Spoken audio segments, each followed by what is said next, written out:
Catch me in the Muni where the party at. Dog pound, turn up with the elf up on my starter cap. Brought him back, boy, we from the land and we proud of that. Louder man, front to the back, here we go, I got him shouting that. Here we go, brownies. Here we go. Here we go, brownies.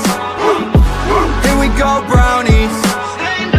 Here we go, brownies. Game on the line, Joe Thomas, I promise. Jim Brown running through opponents, how I got this. I return like Josh Cripps, paying for the mini, got the dog pound jumping. Here we go, brownies. Here we go. Here we go, brownies. Here we go, brownies. Here we go, brownies. Let's go, Cleveland! This is for you!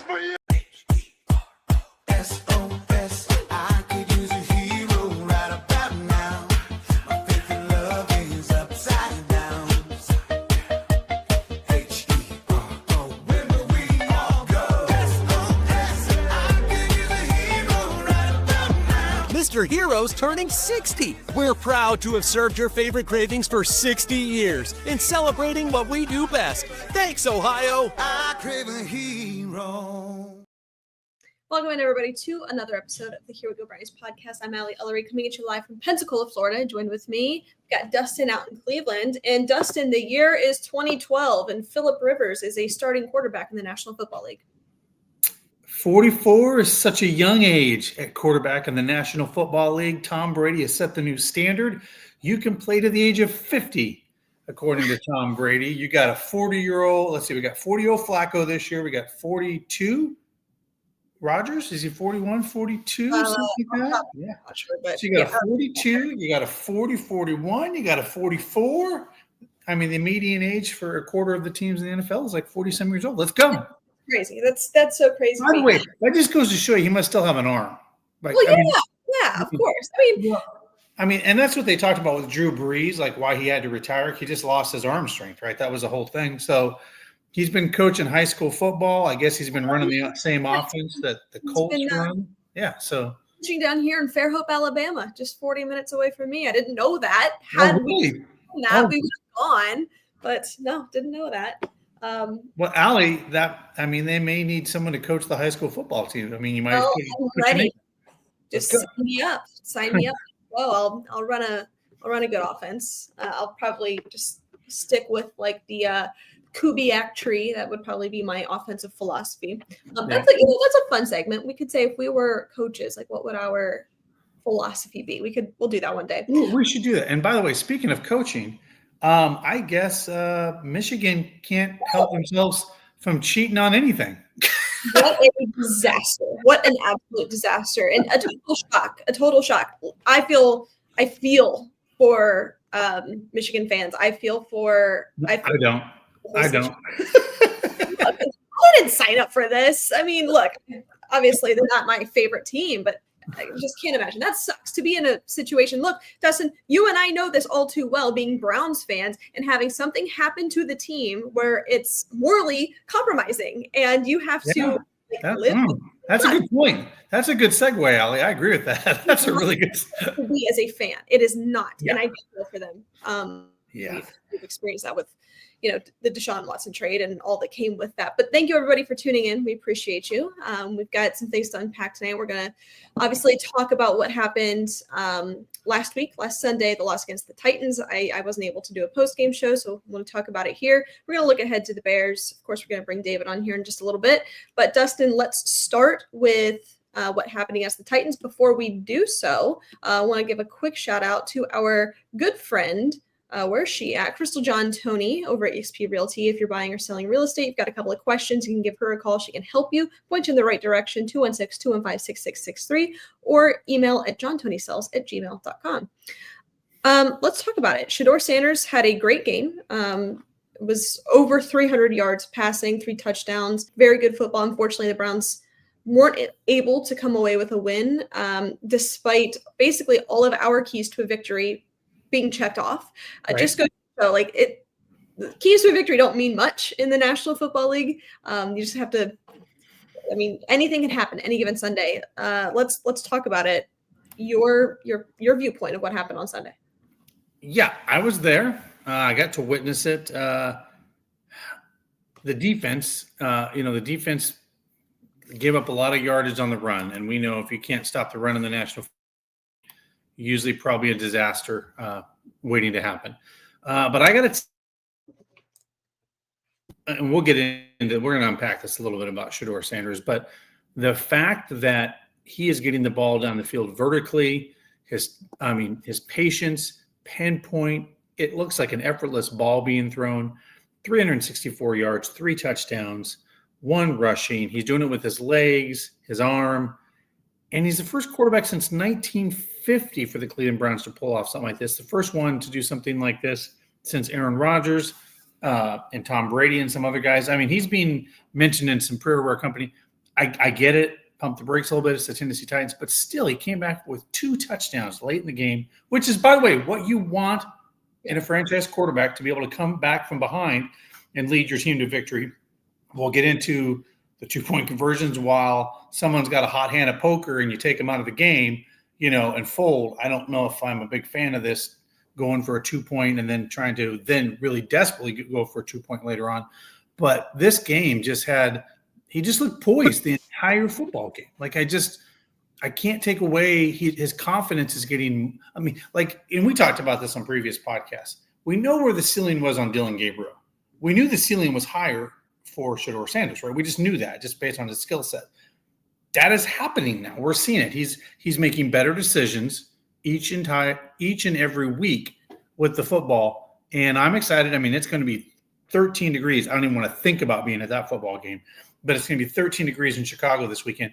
But I'm excited to see what he's got next week. Like, it's something to look forward to. And by the way, I don't think we should draft quarterback next year. That's just me being blunt. But I mean, I still think it's too early to tell, right? We've only seen a handful of games, and don't get me wrong, the ideal situation is that Shedeur is the guy. Like, hear me when I say that is the ideal situation. I just still think that's a little premature. And the question is, well, what do we have to see from Shedeur to not draft a quarterback? And I think the question really is, I mean, it obviously it depends. If Shedeur can go out and give you over 300 passing yards every single game, well, obviously, but it's likely not going to be the case. That's just can't maintain that. That's fair. That's great. But I do think if to prevent the Browns from taking a quarterback with one of their first round picks next year, you got to go out and you got to win a couple of games. Now, I know that in the grand scheme of things, it's probably ideal for the Browns not to win these football games. That way they get a better draft position. But if you're Shedeur Sanders and you want to be the guy next year, you have to find a way to go win these games. The Browns have to win because of Shedeur Sanders. So that's what I'd like to see. I think if those things can happen, I think it's possible that they don't. So we'll see. We'll talk about that a little bit later. But I want to highlight this comment here. I think I did just a moment ago. Our good friend here, Titans averaging 5.3 yards per carry absolutely killed us. Yes. Tony Pollard had a day, 25 carries for 161 yards. He was averaging 6.4 himself with 2 rushing touchdowns. His longest on the day was 65 yards. Tyjae Spears, he only had 19 rushing yards. Cam Ward rushed for 4 yards. So it was the Tony Pollard show and the rushing attack. Now, the receivers, they weren't able to do much downfield. Their leading receiver was Tyjae Spears. He had 2 catches for 28 yards. He was the leading receiver on the day. DK, he had 24 yards. Chigokonkwo, 20 yards. So they weren't able to move the ball down the field. It was the rushing game that was just absolutely dominant. Cam Ward, he was 14 of 28 for 117, 2 touchdowns and a pick. He was only sacked once on the day. Just when you compare notes here, right, it's hard to believe that the Browns didn't win this game, and convincingly so. Cam Ward, 14 of 28 for 117, 2 touchdowns, 1 pick. Shedeur Sanders, 23 of 42 for 364, 3 touchdowns, 1 interception, and also a rushing touchdown.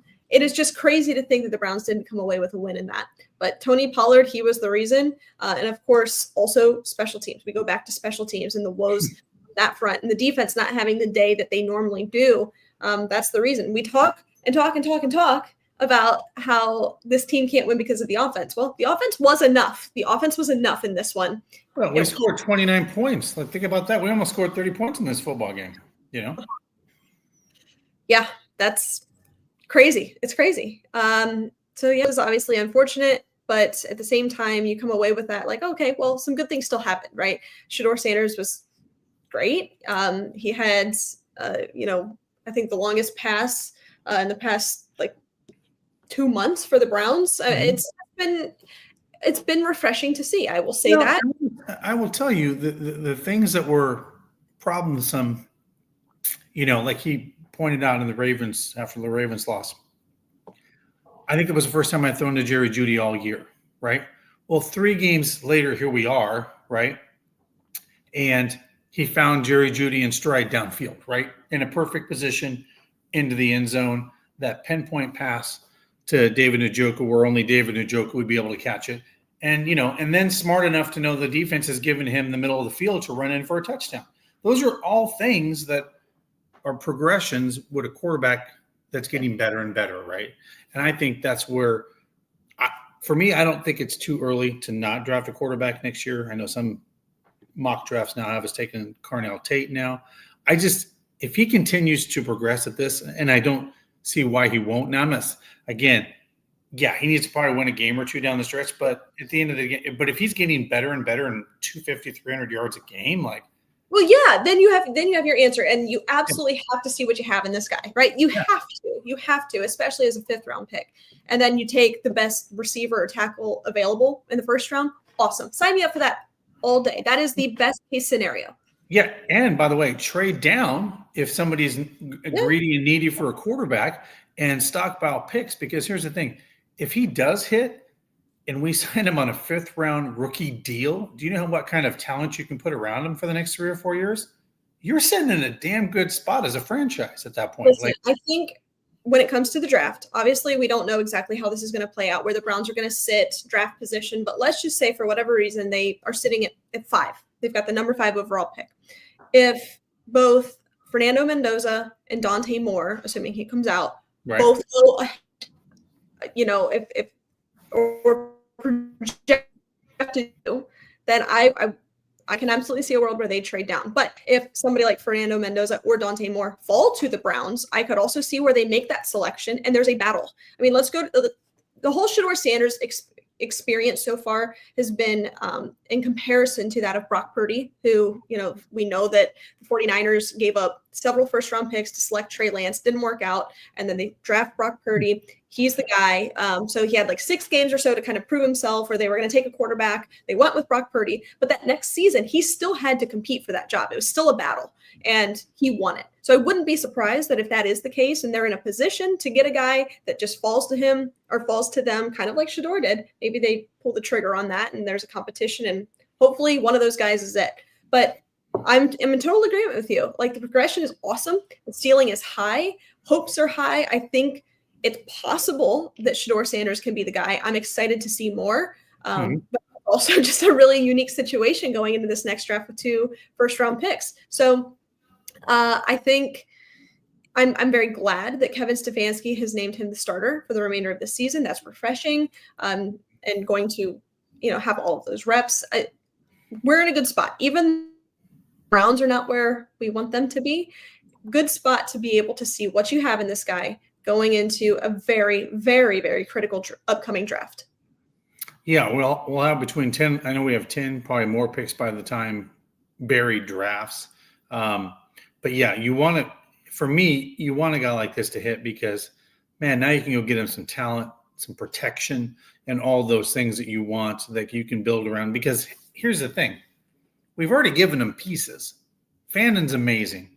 Judkins is amazing. I mean, you've already got some pieces and parts that we drafted this year. Now you just add to that, right? Now you go get some other young studs to put with those other guys and, maybe another wide receiver, left tackle, some other guys that you can build upon. By the way, did you know the quarterback? I was doing some research on quarterbacks because that's kind of, as you look to next year's draft. The kid from Oregon was born in East Cleveland. Yes, I did know that. I thought that was really interesting, and then left here around 5 or 6, and then was raised in Detroit and played high school football. But I thought I didn't realize he was from an East Cleveland kid. So that was cool. Yep, Cleveland kid. Yeah. So, listen, I'm very intrigued by these 3 players in no particular order, but these 3 players I'm very intrigued by: Fernando Mendoza, Dante Moore.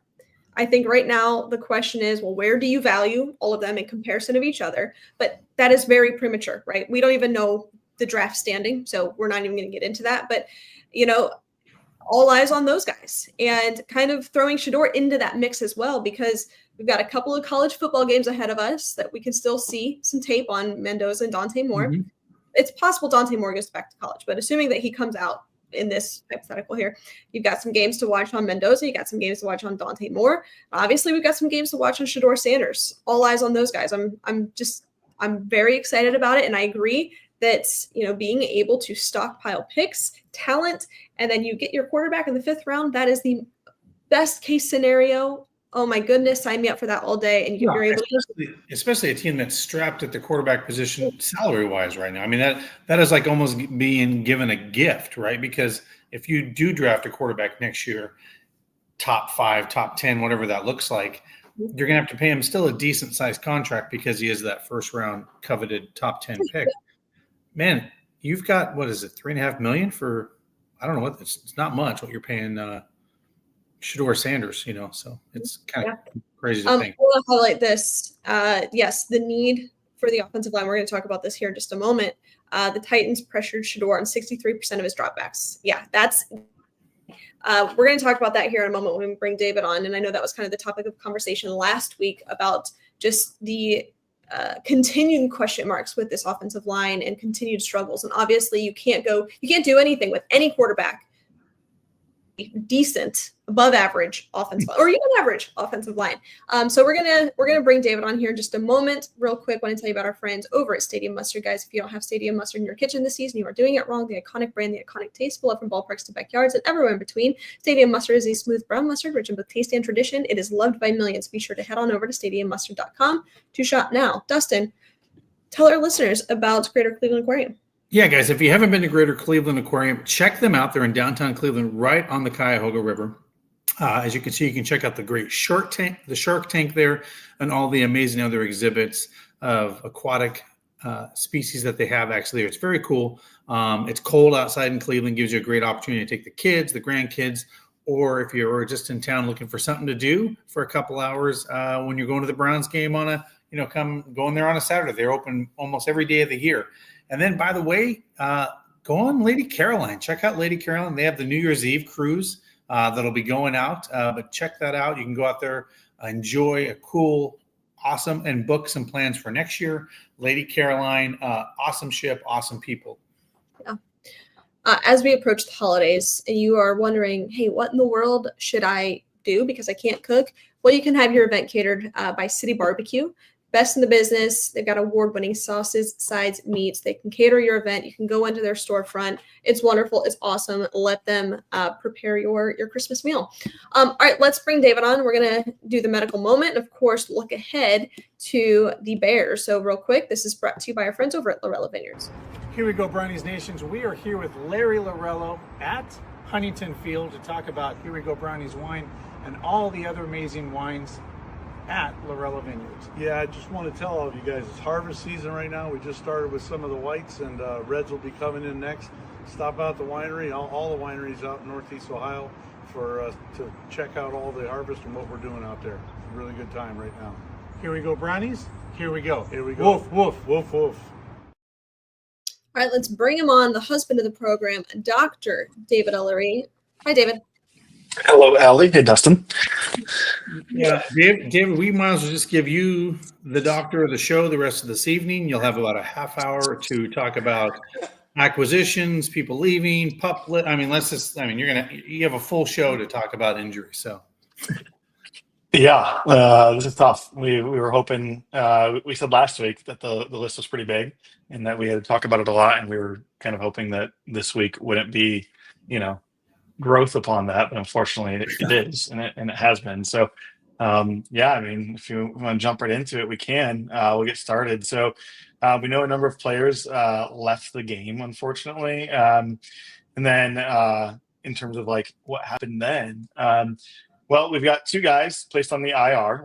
That's kind of the first thing that we'll jump out with, which is a big bummer to. One starter, one guy who's definitely a role player, but I think the biggest blow is center Ethan Posick with his Achilles injury. pretty classic. The video showed it. He, planted his foot, and you could see that pop in his calf. And so, unfortunately, likely Achilles tear it's going to require surgery. We know we're all too familiar with the Achilles tears.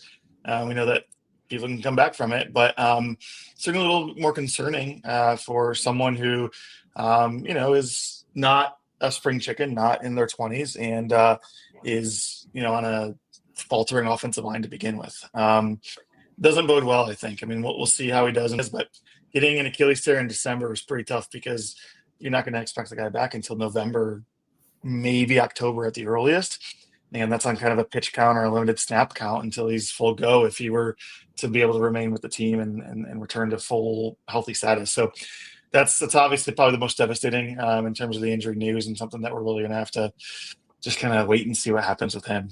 Well, and as I say, he also, I think this is the end of his contract. So it's also pretty bad timing, from a contractual standpoint, he's going to be healthy enough. So. Yeah. I mean, oh yeah. No, just wanted to highlight this comment that Luke Whippler, oh my God, played 24 snaps and allowed 0 pressures in his replacement. Luke has been awesome. I think has been an absolute stud. Excited for his future, but go ahead, please. Yeah, absolutely. I agree. It's nice to see. I mean, it's not nice to see him coming because of an injury, but I'm with you. He's showing a lot of good potential, and someone that hopefully will step up and play a big role. And I think we even saw Zenter out there on the field a little bit, maybe as like an extra lineman, which is encouraging. Encouraging that they're mixing him in, getting him some reps, because as we know, the entire offensive line, even the interior, is hurting, and guard and center guys can move around quite a bit. So if Whippler can kind of step up and play a big role at center, Zenter might be a guy who can come in at guard, which is his natural position, but play either side and really make a difference for this team and get a full off season, a full healthy off season. It's promising. So certainly not without hope. There's still optimism around some things, but either way, still bad news with that injury. The other player put on the IR is Jerome Ford. He had a shoulder injury, and he is on the IR. As we know, the IR in season is typically at least 4 weeks, and that's all we got left. So we will call it a wrap for Jerome Ford's season, unfortunately. Let's see, where else do we want to go with this? Another big kind of concern is the offensive line. Joel with the knee and back issue did not practice today. Jack Conklin with his concussion still not practicing, so he's likely not going to be playing. Let's see, this is not very well organized. Wyatt Teller, that's the other one. So he's got a pretty significant calf injury as well. So I mean, just hit after hit after hit for the interior. He did not practice, and he's looking doubtful for Sunday. So I mean, that's 1, 2, 3 starters we're down for sure, and potentially 4 with Petonio. So this is going to be a ragtag group on the offensive line on Sunday, and it's unfortunately, it's a pretty eerie feeling to what we went through 2 years ago, 3 years ago, every year. I think it starts to speak towards their aging line and the health that is surrounding them. So I mean, that's the offensive line. That's the doom and grimness about it. Who else? Let's see. Tyson Campbell was limited with a shoulder injury, but shouldn't be any issue because he did practice. Malachi Corley, we know he sustained a concussion, but he did practice. He was limited, but he was participating and kind of making his way through the protocol. So we'll see if he can be a quick returner after just a week. Hopefully that's the case. Just to have some more weapons out there. We know he's a speedster, and they use him kind of as a gadget player, but it works, and he's good from that standpoint. So hopefully he can clear the protocol and come back to play on Sunday. Grant Delpit did not practice, illness and groin injury. So hopefully that's just more related to an illness, and he'll be okay to go. Let's see. Graham did not practice with a rib injury. So we'll see what the defensive line looks like. Aiden Huntington still not practicing with a quad injury. That's it on the defensive line, at least. Cedric Tillman, concussion, rib injury, did not practice. So he's certainly in the protocol and is not looking promising. Even more reason why Malachi Corley hopefully can clear. Denzel did not practice, also with a calf injury. Dylan Sampson did not practice, also with a calf injury. I mean, the list goes on. This is brutal. I mean, you look at, I have a screenshot of, there's always on the top, there's the Browns practice report, and then the opposing team beneath it. And I mean, the Browns is more than twice as big as the Bears, and it is defeating. It is deflating. Carson practiced, still kind of nursing that ankle injury, but he was practicing. And so Rashawn Jenkins, the safety, was limited in practice with a glute injury, but he did practice. Is that everybody? Well, and of course, Deshaun. He's practicing. We know that he's in his window. But I mean, as you guys already said, it's been very clearly, obviously announced that Shador is the starter for the rest of the year, and so we may see Deshaun in the backup role. We may not. This is more or less probably like we talked about last week, just getting back into the swing of things, practicing, getting reps, so that in the offseason they can decide what they're going to do with him. Flip it to the other side of the field. Anything of interest on their side? So we know Roma Dunze did not play last week. He was limited in practice today with a foot injury, but he is practicing. Same with Olamide Zacchaeus. So certainly, you know, the strength of this team coming up is the running game, but still they have some gadget receivers. And Roma Dunze coming out of the slot has been really good this year. So we'll see if he's going to be a full participant in practice later this week and in the game.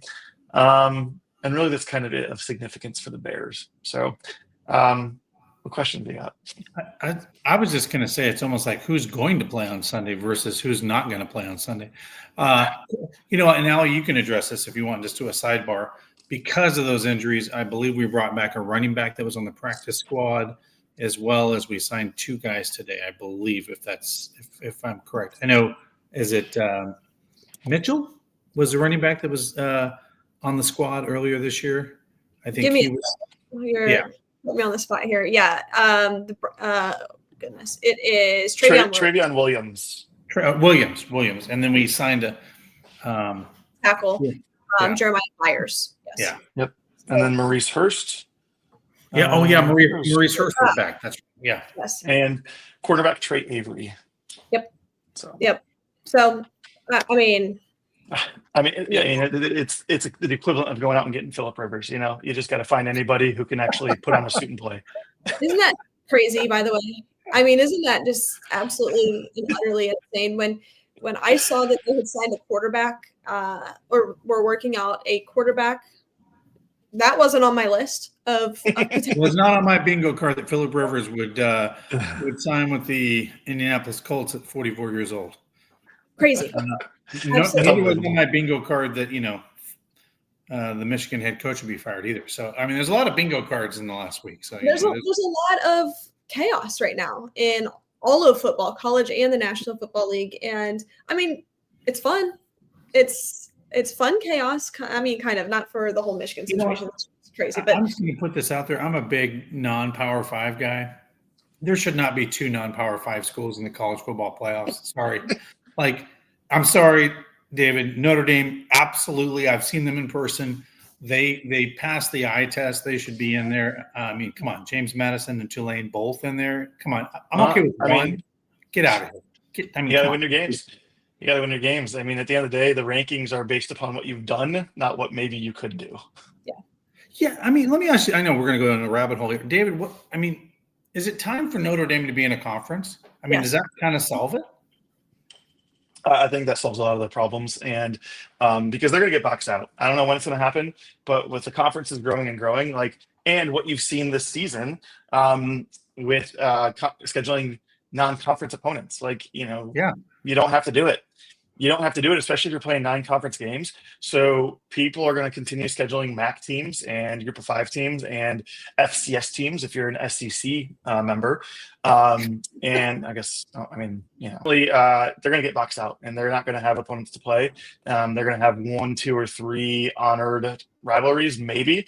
Because, based on things you're seeing, the ACC is they're getting in hot water with the ACC too, or Notre Dame mad at them. So, yes, they should probably join a conference.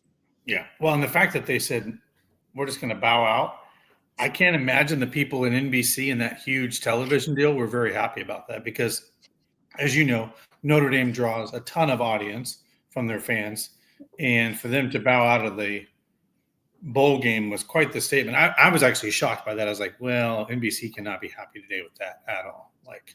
It rubs me the wrong way. I don't like it. I mean, imagine, your kid's out there, he's a senior, he's not going on to the NFL, and you find out on social media that that's it. You weren't prepared, and that was just the last game of his career. That sucks. Yeah. That's really tough. Okay, this is funny. I just got to put this up here. It makes me laugh. Has a grandpa ever started at quarterback in the National Football? No, I mean, actually the first. has the grandpa ever played in the National Football League? Oh, I don't. Like, let alone be a quarterback. Played. I mean, this is historical, maybe for many reasons. This is nuts. has a grandpa ever played quarterback in the National? That's a really good trivia question. I like that.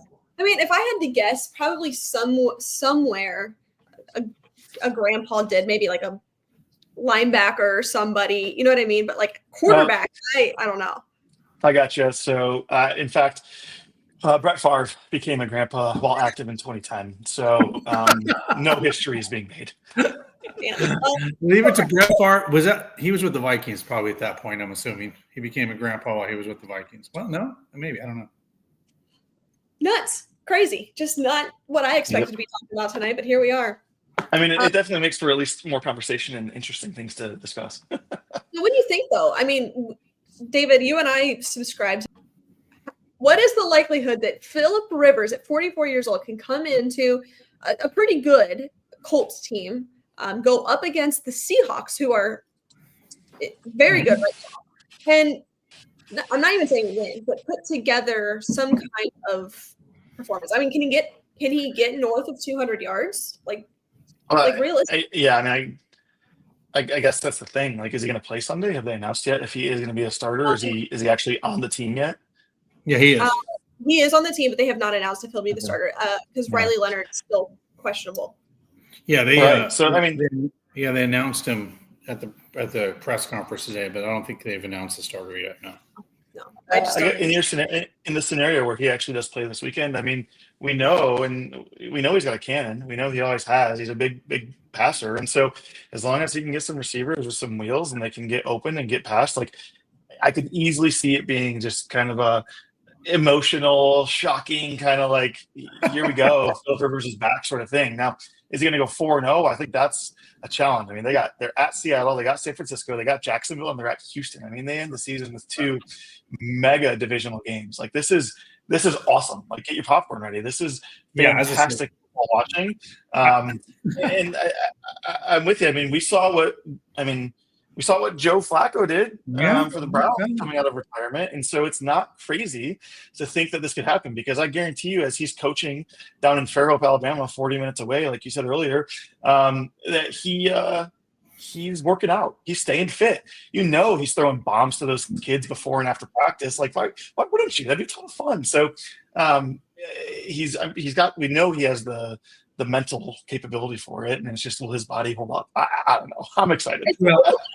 It's just mind blowing that we're here. Like, that's just what's kind of freaking me out a little bit. Yeah. Also, he's running the same offense at his high school as the head coach as the Colts are running. So it's not like he's going to. There's no learning curve. Right. There's no. And here's the thing: sign me up for Philip Rivers, taking the Colts to the playoffs. That'd be crazy. Like, that would be. So Philip Rivers has always been he's been one of those players that has been in the conversation of, is he a Hall of Fame quarterback? Is he a Hall of Good quarterback? Well, what does this look like? Well, now that if he goes out and takes a snap, 1, does that reset this Hall of Fame clock for the next 5 years? Mm-hmm. And 2, what if he this is crazy, like a total, shot in the dark here. But if they go and win the whole damn thing, well, then he's a Hall of Fame quarterback. Yes, if he wins the whole damn thing, he's a first ballot Hall of Famer. Yes. It's just crazy. That's what I was going to say. If he's able to do something like that, he automatically becomes a first ballot guy. And I mean, with only 4 games in the regular season to play, he wins comeback player of the year. Yeah. By the way, he hasn't played since COVID. Let's keep that in mind too. It's not like he was like 2 years removed, 3 years removed. It's been 4 years since he's behind center in the National Football League. As we know, look at Deshaun Watson being out of football for a year and a half and how rusty he looked. I mean, we're talking 4 years. That's like an eternity in the NFL. I mean, I cannot wait. Yeah. And something that we've talked about on this podcast, and I know, David, you and I have talked about it, is the quarterback development problem. How college football and the NFL, they're not developing young quarterbacks. So the fact that they couldn't just go out and get, Sam Ellinger, who was with the team, to come in and develop him to be this kind of guy that can step in and at least maybe win you a game or two. Now I understand that the Colts are trying to make a playoff, but like it's just crazy to me that their first thought is, oh, Philip Rivers can do that for us. And I'm not saying he can't. I'm just saying that it's crazy that the first call is Philip Rivers and not somebody else, quarterback 3 in the league that's, maybe on a practice squad or recently cut or something like that, to where there's just a big quarterback development issue. And I think that's it stems from, maybe even down to high school. Yeah, I mean, if I'm the Browns, I'm saying, and if I'm Andrew Berry, I'm calling up and saying, we got Sean Watson. Looks like he's ready to. Can't do that. We're past the trade deadline. Can't do that. But that's true. You can't. Damn it. No, you can't do that. Damn. So, perfect. Yes. I mean, it's just, this is crazy. But yeah, I mean, I guess that makes sense why the Browns went and got Joe Flacco. I mean, after the trade deadline, right? Wasn't? I'm assuming it was. Go ahead, David. So here's a list for you. I'm going to give you 5 names. You tell me who you want, or do you want Philip Rivers? So you already said one, Sam Ellinger. We got Taylor Heineke. We got Trevor Siemian. We got Ryan Tannehill. We got Hendon Hooker. Which one of those guys are you taking, or are you taking Philip Rivers? So I understand that they are trying to make a playoff push. So it's not just, can we bring somebody in and see what we have? It's somebody that is familiar. Philip Rivers played in Indianapolis. He's familiar with the playbook. That's why this is the way that it is. However, I personally would be probably intrigued by Taylor Heineke, who I always thought was a very solid backup quarterback. Ryan Tannehill, I'm just surprised that he never got picked up by anybody. Right. I know. Hendon Hooker had a lot of upside coming out of Tennessee. Detroit took him. Obviously, he sat behind Jared Goff. It's kind of like a Joe Milton situation in New England, and then he goes down to Dallas. Like, could you see what you have in him? But at the same time, for all the reasons that I just mentioned, familiar with the playbook, familiar with the organization, and that was his most recent destination, albeit 4 years ago. Yeah. I can see why they did it, but crazy. I think you hit the nail on the head. It's a playoff push. They have the best roster they've had in a while, and they're still hot. And you're exactly right. That's the best option. It's just crazy that is the case. Somebody brought up, why was Derek Carr not called? I mean, not a crazy, there's I believe because the Saints still own his rights. Essentially, he would have to be traded. Yep. Okay. I think I have that correct. So I think so. Yep. Obviously, we're past the trade deadline, so they can't. Okay. Because somebody was asking, like, would you come back and play? And he's like, not really. I don't want to, but yeah. I mean, like someone's like saying like he's only 31. Like he's like kind of relatively. I mean, he's 31, 32. He's not very 33, maybe 34 at the most. But he's not like they were showing. Like, man, counting. I'm gonna go 34. I think he's 34. Yes, you're correct. Yeah. Crazy. All right. Moving on real quick. Dustin, why don't you tell our listeners about Primetime? Yeah, guys, if you haven't checked out Primetime, go to one of their stores, obviously in the Belden Village, also at the Great Northern Mall, Hartsville. Check out all their great stores, all the great things they have there, from Ohio State Buckeyes gear to Browns gear to all the different signatures. And they're going to be doing some signings here soon. Bo Jackson, some of those players from the Buckeyes will be in down there. I believe it's December 18th. So go check that out. They'll be down there doing some signings at Great Northern Mall. Some Buckeyes will be in there. There you go. There you have it. Also, want to tell you about our friends over at We Bleed Ohio.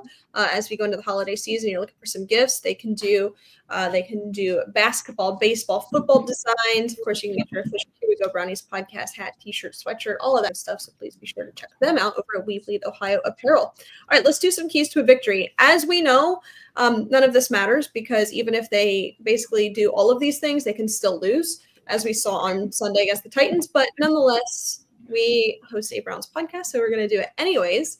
David, I'm going to start with you. How do the Cleveland Browns win this game? All right, we're going to strike a balance. We got to find a healthy balance right in the middle.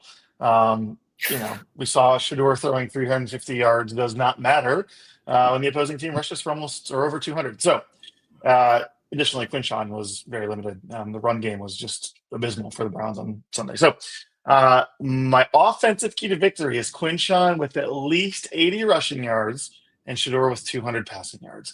If we can strike a balance where that is a good offensive complementary football where we're both running and passing and able to get production from both phases on the offensive side of the ball, I think that is a recipe for success. On the flip side, on defense, it's not really strength against strength. The Browns have the second best passing defense in the league, whereas the Bears have the second best rushing offense in the league. So that being said, do what you do best and shut down the passing game. Make them one-dimensional. We know that they have 3 great running backs, one of them being Caleb Williams.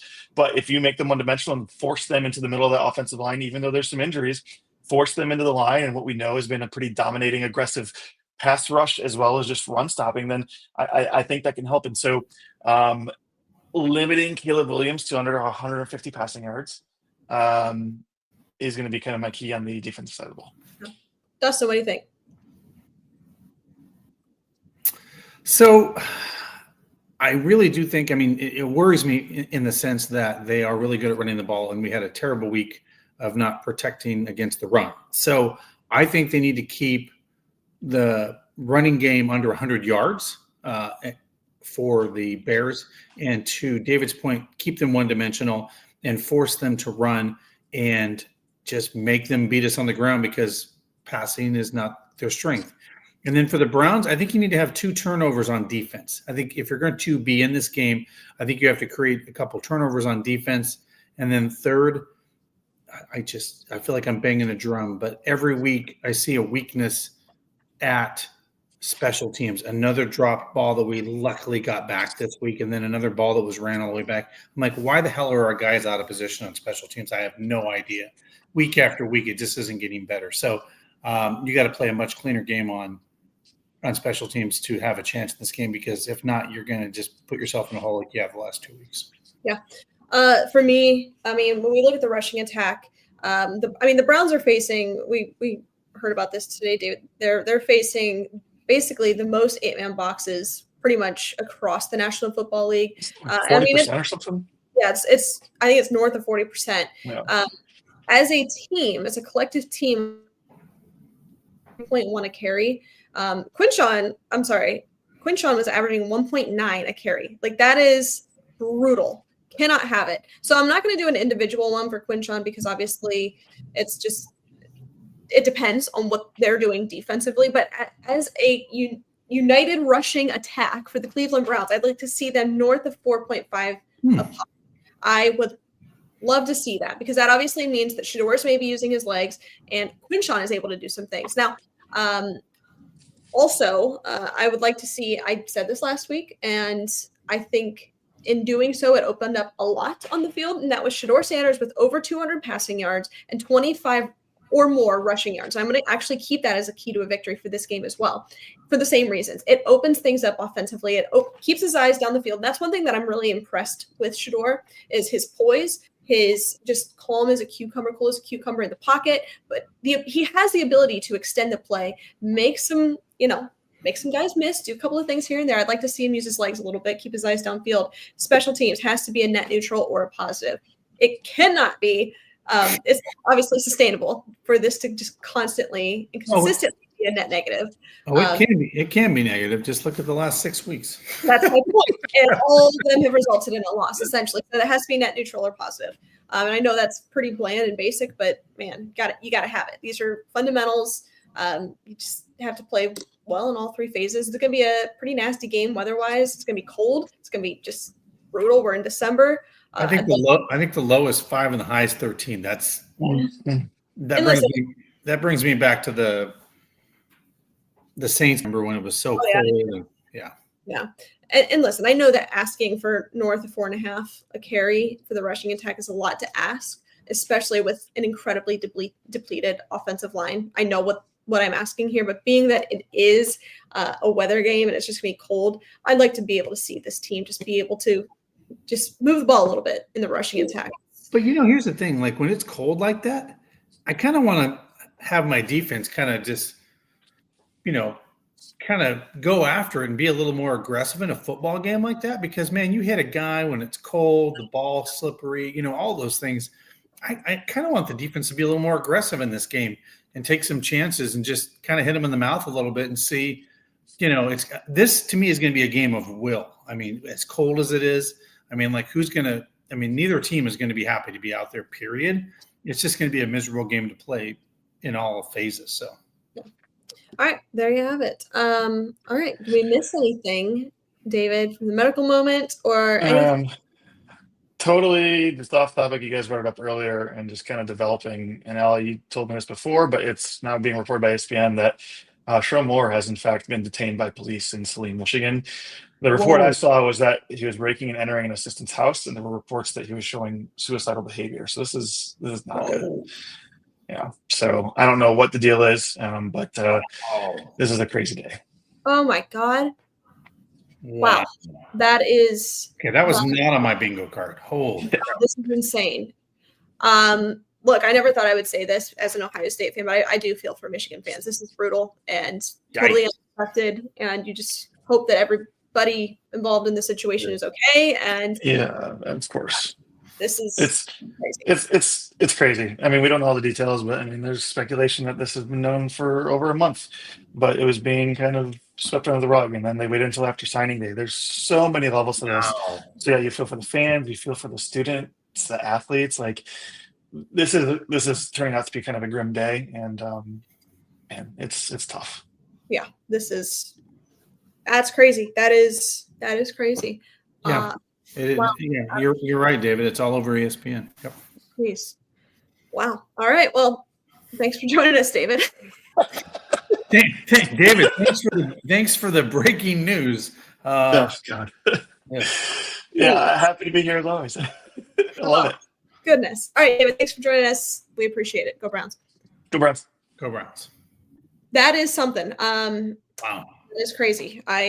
We usually don't get breaking news sometimes we do, but not often do we get breaking news right in the middle of a show. That's wow. Jeez. All right, Dustin, why don't you tell our listeners about Southern Tier Brewery while I get on Twitter real quick? Yeah. Guys, Southern Tier Brewery right in downtown Cleveland here. That's right. We're going to have our Christmas party there. So come join us. Next Thursday, that's right, December 18th, 7:30. Come join us for our Christmas party. We're going to have the likes of Kevin Mack, Hanford Dixon, Bob Golick, Felix Wright, Greg Pruitt, and that's right, even Josh Cribbs is going to join us. And you can have that amazing Here We Go Brownies Brown Ale. That's right, check it out. But come check our Christmas party out. It's free to the public. Also doing some silent auction items for people, for Bernie Kosar. As unfortunately, you heard he went back in the hospital today with some infections. He's kind of battling that liver disease after his transplant. So we're going to do some silent auctions. But yeah, join us next Thursday night, 1 week from tomorrow, 7:30. Going to be a lot of fun, free to the public. So free, come down, enjoy. Great food, great music, and it'll be all decorated up with Christmas gear. Yeah, there you go. I cannot. It's a lot. It's a lot. Wow. You know who I feel bad for, in addition to the families involved, obviously, is the new recruits. Signing day just happened, and yeah, I know the NCAA is kind of this fringe organization. The timing of all of this is. But I mean, can that be investigated? Like, if you knew about this, and then these kids were coming, and then will be. I'm sure that it will be. Yeah. I mean, if I'm kids and I'm a University of Michigan kid, I'm back in the transfer portal. Let's go. I didn't sign up for this mess. You know what I mean? I think there's a world where Bryce Underwood throws himself in there. This is nuts. This is going to have a lot of impact, and it's a really sad situation for those that are, involved in this. All right, let's make some picks. Dustin, you ready? Yeah. How'd I do? Did I? No, didn't win. Yep, you got me. Oh my God. There's a miracle in the sky. So I'm what? 2, 7, and 2? Yep, you got it. 2, 7, and 2. All right. So we're going to go through the playoffs too. So I still have a chance to redeem myself. Okay. All right, Hannah, I'm just writing this all down. You are 2, 7, and 2. All right, let's start with tomorrow night. We've got Thursday night football. The Falcons at the Bucks. Bucks. Yeah, Falcons.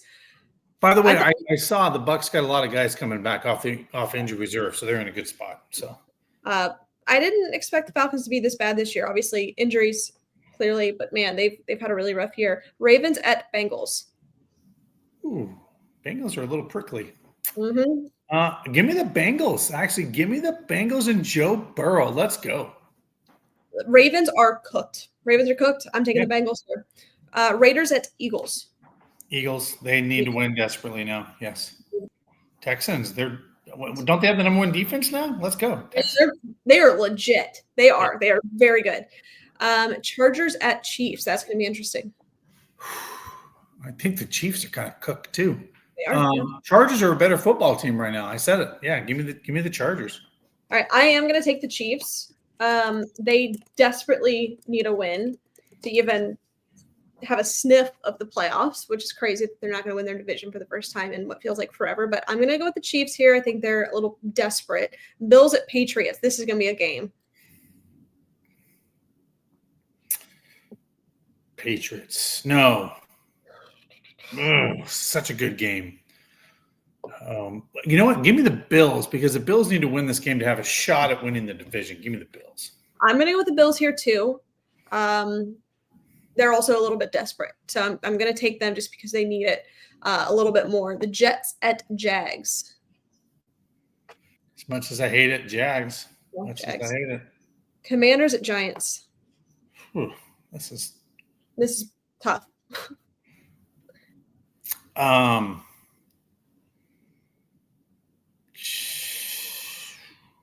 Commanders. I don't know. I don't know. I'm actually going to take the Giants here. Yeah, but at the same time, the Giants currently hold the number one pick. Do they want to? Yep. Yeah. And because that, I'm going to agree with you, and I'm going to go with the Commanders. I thought about that. I was like, do they want to hang on to that number one pick and have all the leverage? Probably. Browns at Bears. Browns at Bears. You know what? Browns shocked the world. They went on the road at Chicago. I know they're not favored. Give me the Browns to go on the road because the Browns, what do the Browns do? They beat teams they shouldn't beat, and they lose to teams they shouldn't, and that's the Browns' way. Yeah. I would love that. I'm going to take the Bears here. It's in Chicago. But I agree with you. They tend to play to their opponent. The Bears are really good right now. I think the Browns are going to play a decent football game. I could see a world where they win this one. I'm going to take the Bears in this one just for the sake of this game. Panthers at Saints. Yeah. I'm going to go Saints here. Give me the Saints at home. It's kind of I have no fight in this one. I don't know. Yeah, I'm definitely going to go with the Panthers in this one. They're 7-16. Like they're a sneaky team right now. They're not bad. They're not a bad football team. I'm going to go with the Panthers. This is going to be a great one. Lions at Rams. Ooh. Rams are the best team in football until they prove they're not. Give me the Rams. I'm going to go with the Rams here. Colts at Seahawks. Seahawks. I don't know. Now you watch Phillip Rivers will go to Seattle and win and be like, ah. Listen, I think it's worth a few bucks. You know, if you're a betting person, throw a couple of dollars on the money line or maybe the points. Or just for the pure upset to see. Yeah, throw it on the money line. I don't hate it. Packers at I agree. Seahawks. Packers at Broncos. Packers at Broncos. Broncos are pretty tough to beat at home. Packers are pretty good, top 5 team. They're kind of walking away with the division. They could lose this game. So give me the Broncos because they're going to want to win the division. Give me the Broncos. I'm going to go with the Broncos in this one. Titans at Niners. Titans at Niners. Vikings at Cowboys. Sunday Night Football. Cowboys. Monday night, Dolphins at Steelers. Steelers, unfortunately. Yeah. All right, cool. I've got the Chiefs. You've got the Chargers. I have the Bears. You have the Browns. I have the Panthers, and you have the Saints. So that's what. And by the way, you have that all written now. Can you send that to me just so I have it for like a reference for watching football on Sunday? Just text that to me. I can do that. Or just tell me who I took first. Just send me who I basically picked versus you is all I need. I can do that. I'll send it to you.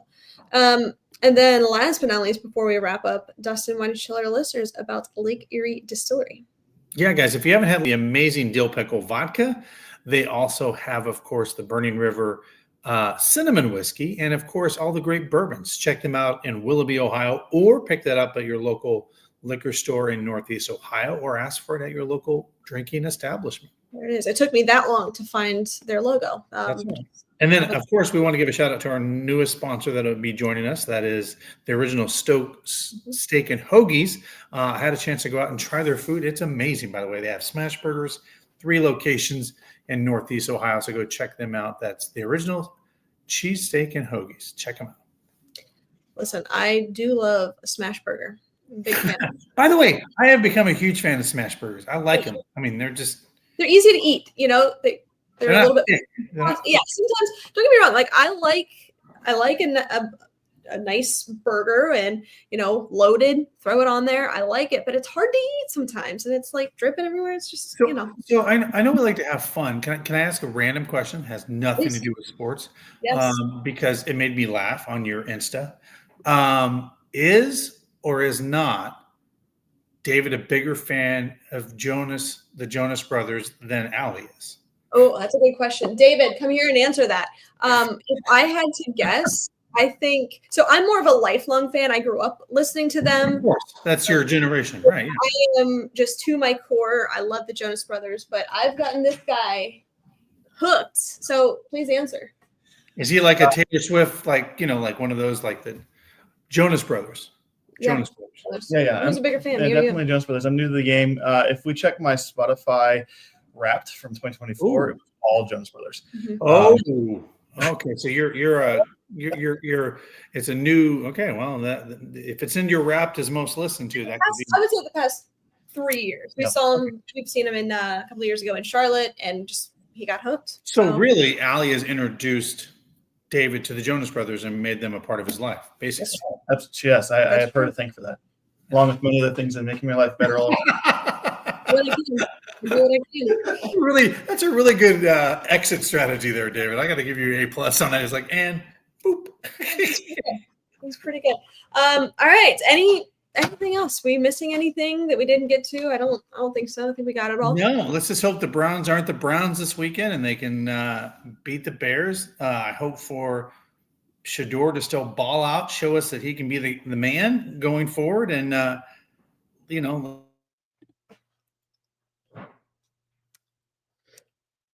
lot of positivity going into the future. So yeah. All right. There you go. Well, thank you everybody for joining us. We appreciate it. Stay safe, stay healthy, and as always, Browns fans, go Browns. Go Browns. S-O